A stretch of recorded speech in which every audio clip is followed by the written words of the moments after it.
Pemilik CV Sentososil Janwadiana resmi ditetapkan sebagai tersangka kasus penggelapan ijazah usai dirinya menyembunyikan 108 ijazah milik mantan karyawan di rumahnya. Ia dijerat dengan pasal 372 KUHP tentang tindak pidana penggelapan dengan ancaman hukuman 4 tahun penjara. Lantas, bagaimana dengan aturan pemerintah terkait penahanan ijazah pekerja?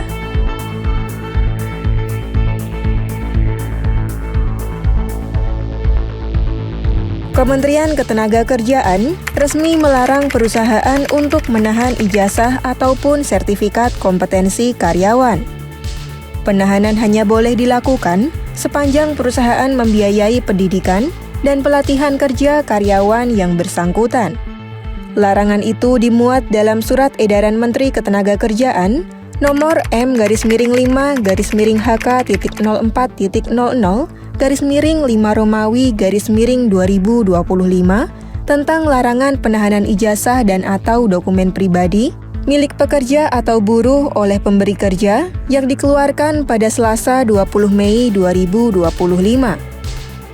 Poin pertama sampai ketiga dalam surat edaran itu berisi larangan bagi pemberi kerja untuk mensyaratkan atau menahan ijazah dan dokumen pribadi pekerja sebagai jaminan. Dokumen pribadi yang dimaksud antara lain sertifikat kompetensi, paspor, akta kelahiran, buku nikah, dan buku pemilik kendaraan bermotor. Selanjutnya, pemberi kerja dilarang menghalangi atau menghambat pekerja untuk mencari pekerjaan yang lebih layak.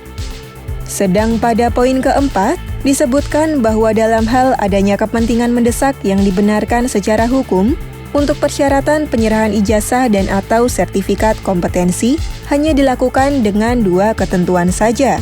Pertama, ijazah maupun sertifikat kompetensi diperoleh melalui pendidikan dan pelatihan yang dibiayai oleh pemberi kerja. Kedua, pemberi kerja wajib menjamin keamanan ijazah dan sertifikat kompetensi yang disimpan dan memberikan ganti rugi kepada pekerja jika rusak atau hilang. Maraknya penahanan ijazah atau dokumen pribadi, salah satunya dalam kasus Janwadiana, membuat pemerintah bergerak untuk membuat aturan. Menaker Yasirli pun mengakui hal itu meresahkan publik.